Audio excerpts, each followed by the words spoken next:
so I'm just gonna come on here and give you guys a quick update. Let me turn the TV down.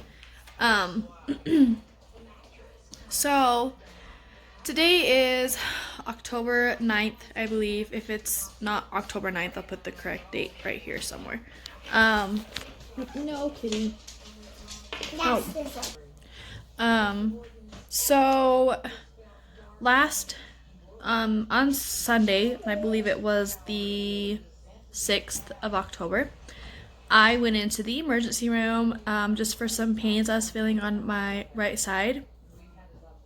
I had gotten out of the truck on Friday, which I believe was the 4th, and I felt like a stretching pain on my right side, and I kind of figured it was ligament pain, but I was a little worried that I was only like 5 weeks in one day when that happened, that it could already be ligaments.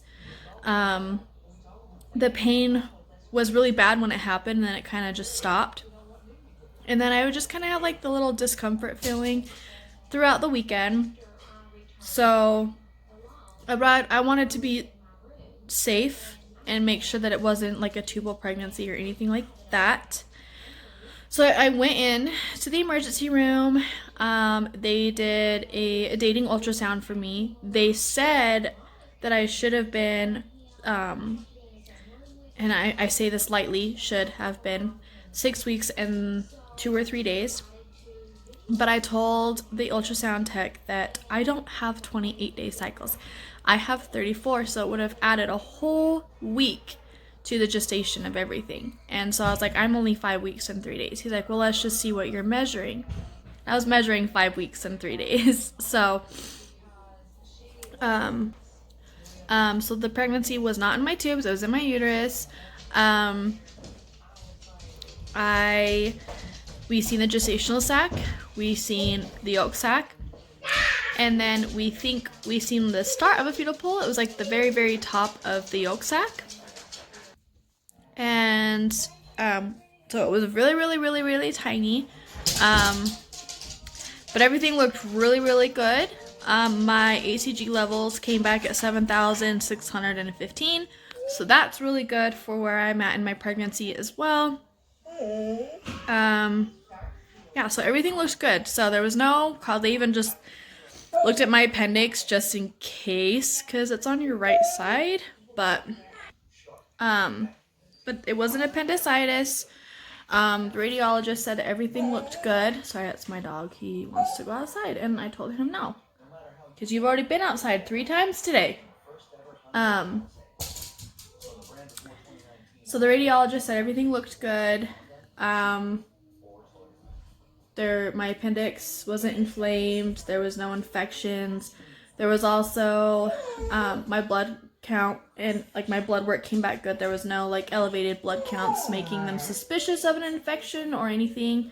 So I was just discharged and sent home. This dog. Can't even see him. No. You don't need to go outside again.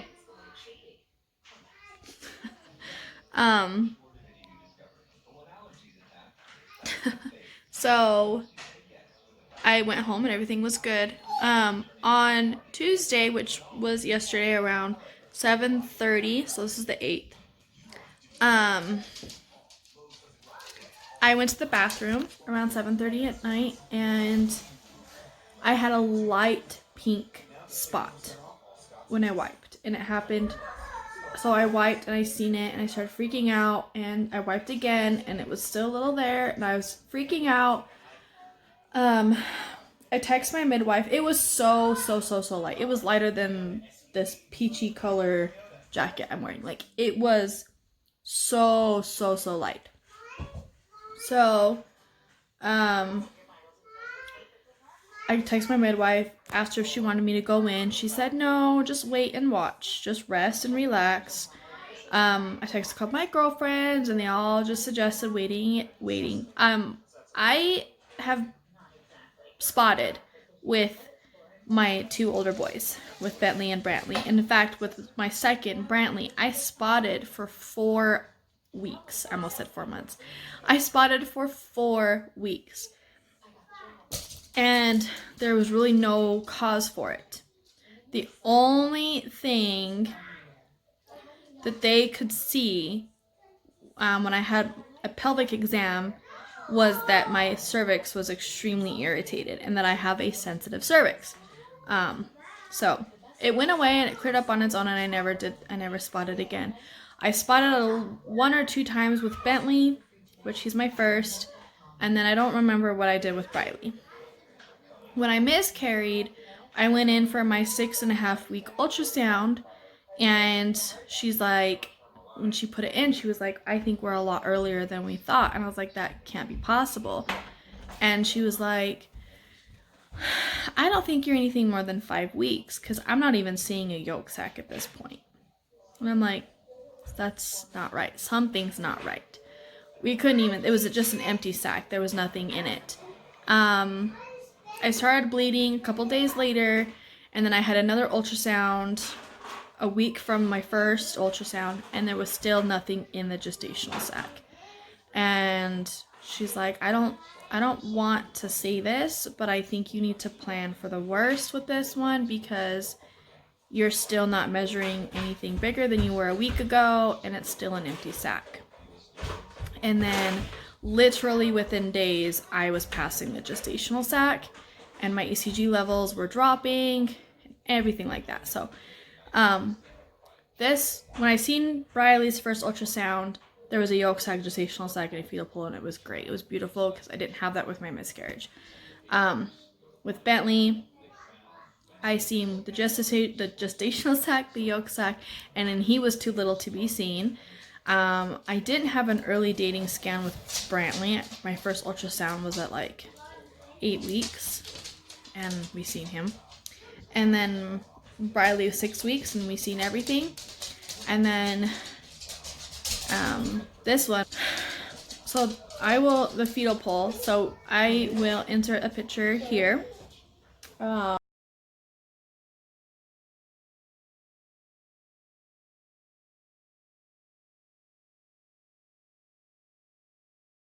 So the spotting is now gone. It was only that one time. About an hour after I went to the bathroom, I went to the bathroom again. Sorry, that's Boomer.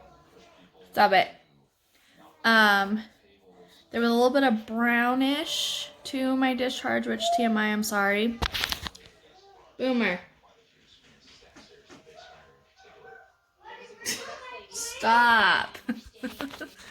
There was a little bit of brown to it, and then it never came back. And it is currently 2:30 in the afternoon. I've gone to the bathroom multiple times today already. Nothing. So I have been praying and praying and praying, and I am not kidding. I am not joking. I'm not lying. I have legitimately been praying and praying and praying. But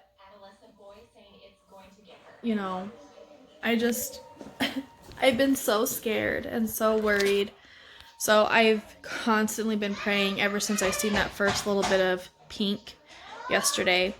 Like I said, I spotted with the boys, and especially with Brantley, I spotted for so long with him. And I was thinking maybe, because I had to have a transvaginal, which is an internal ultrasound, so I was thinking, okay, maybe,